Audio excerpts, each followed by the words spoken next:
Hello, my name's Nick from Speedy Swimming. I'm the head coach and founder of Speedy Swimming, and I just wanted to share with you a new product feature we're offering as part of the video analysis feature, which is actually going to be like voice over on top of your videos once you have a video analysis. So this is a guy called Adam. He's a very good runner, looking to go elite triathlete level, but he's just working on his swimming. So I'm just going to give you like a live or like kind of pre-live video analysis of him. So Adam's swimming about 145 pace per 100, as you'll see in a second.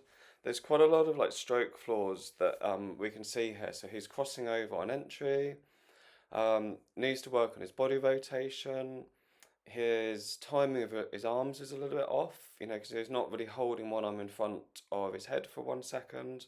So just needs to work on the glide a bit more. We can see that he's windmilling quite a lot here and bending at the wrist just in the catch as well. The catch is just a little bit slow, so what I'm going to do is just run through stroke flaws and then stroke corrections with drills as we go through this whole process. So yeah, his elbows are basically leading in the catch. He's not like pulling and using like an early vertical forearm and catching the water better. Here you can see that he's actually crossing over on entry quite a lot, and that will effectively be creating a lot more drag and resistance. It's like creating a lot of barrier in front of you. Swimming is all about technique, efficiency, being smooth in the water, having high body position. And with water being 800 times denser than air, we know that we just basically have to become a lot more streamlined, reduce drag and resistance to an absolute minimum here. So other things we can have a look at, his strokes actually come in quite short. If you look at the bottom of the screen there, his hands are coming out really short by his waist quite a lot of the time. So he's missing a large proportion of the stroke, which can actually equate to about 10 to 20 centimeters on each stroke length. The other things we're seeing here is his right hand is entering like thumb first, and then his palm is slicing across underwater.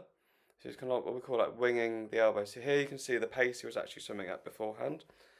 Adam's actually swimming now at 130 pace. This was done about 18 months ago. So here we can see the right hand sweeping across and under. Look at the pitch and shape of the palm as it finishes.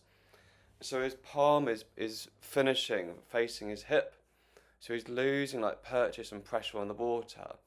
He's also slicing across his body underwater instead of actually pushing water back and keeping his forearm pointing backwards as well. You can see the left arm comes down pretty straight too, so he's missing the catch there quite a lot. These are all areas that we address with Adam. He's swimming a lot better, and that we look at with every swimmer.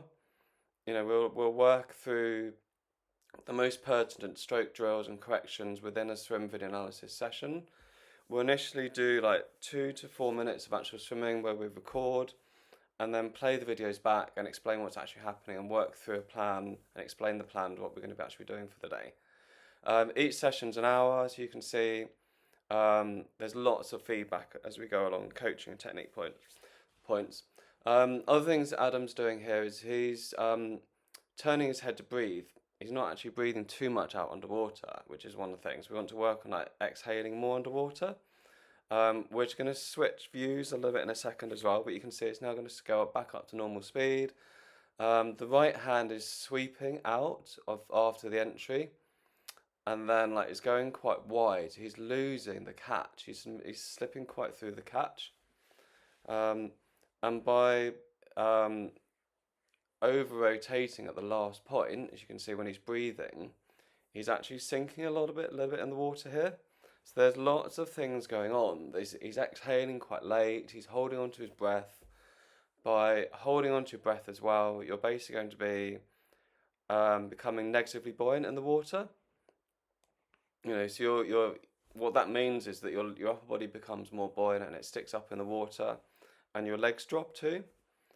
So the drills we started to work on with Adam, the main ones we're going to look at body roll. So he should be rolling from his hips to 45 degrees each side, almost to the point where he's never flat in the water. So we can see here that the first thing that turns with Adam here is his head, and then his shoulders and his hips are following. So it's not driven from his hips. And the hips are actually the most powerful muscle group in your body. They comprise of like your glutes and your core and your obliques. Another thing we'll look at is rotation timing. So for example, when your right hand is coming back through the water, you should be turned to the right hand side of your body as well. So when your left arm's coming through, you should be turned to your left. He's just a little bit out of sync here. What we've done here is we've put some paddles called forearm fulcrums on Adam to try and stop him kind of crossing over a little bit, flatten out his palms for the catch and help him glide a bit more. So we've been working on gliding and rotating. We're trying to get him to push through the back of the stroke a lot more. So you can, you'll see a different view coming up in a second. You can see he's starting to bend his elbows a bit more and utilise his lats and his back muscles much more. This was obviously work in progress during the session, and it takes time for these new techniques and drills to come through. Usually about 6 to 8 weeks on a neuromuscular level. And some people would choose to have lessons once a week, every couple of weeks, once a month, or maybe every 3 months. It really depends on you and your budget. But what we can see here with the fulcrums is he's not leading with the elbow quite as much here, and he's not bending through the wrist. He's actually bending through the elbow and achieving a much better early vertical forearm position. We're next going to start work on a bit of body rotation coming through, to get him to work on that. But when we're doing swim drills, it's really important, and this is so key to learn. Swim a little bit slower than you're used to swimming. Slow it all down and just work on one drill at a time. Don't allow yourself to work on 6 or 8 drills, or let your mind kind of drift, because you won't do any of them well. What we want to be doing here is just, focusing and zoning in on one drill at a time. That's so important here. This is always going to help him with his stroke length. So another drill we've been doing here is touch thighs, trying to lengthen out the stroke, give him an extra kind of 10 to 20 centimeters on the actual stroke itself. You can see we've got him breathing a lot better now as well. He's exhaling much more underwater. So that's all coming through a lot better. And yeah, there has been research done as well on stroke length. 10 centimeters, if you miss 10 centimeters, that's a minute over 1500 meters. We're just going to have a bit of a look at Adam's breathing here at the moment as well. So I know Adam usually breathes every 3. What that will actually do is put you into oxygen debt a lot more. If you think about it, your head is underwater half the time you're swimming, and if you breathe every 3, it's even more.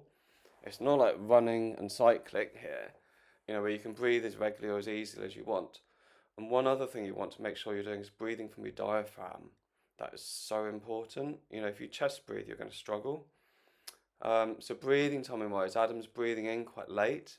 And what we mean by that is the first point he actually gets a chance to have an inhale breath, as you can see, is when his hand's by his waist or his thigh. Really, really late. He's missing a big opportunity to breathe in a lot more. And that will effectively mean that CO2 levels build up in his lungs, lactic acid levels build up in his muscles, and he'll effectively just get a little bit slower, a little bit slower, a little bit slower. So when we talk about pacing awareness control or pacing efficiency, that's so, so key. Whether you're doing 100 meters efforts or 200s, or you're doing 400s, or you're doing, a 1500 meter swim in an Olympic distance triathlon. Okay, so we've covered quite a lot. So what we've basically worked on with Adam's gliding, body roll. We've also worked on the timing of his arms, trying to front quadrant swimming, trying to keep one arm in front of his head. Touch thigh, push at 90, and glide and rotate. So this is just what we're going to be doing in the summer of this year as well. So at Hailing Island, 1-to-1 open water swimming coaching lessons. From June, we'll see that, and we look forward to hearing from you. And thanks for joining. Any questions? We just seen a link pop up, so it's speedyswimming.co.uk/swim video analysis. Thanks very much.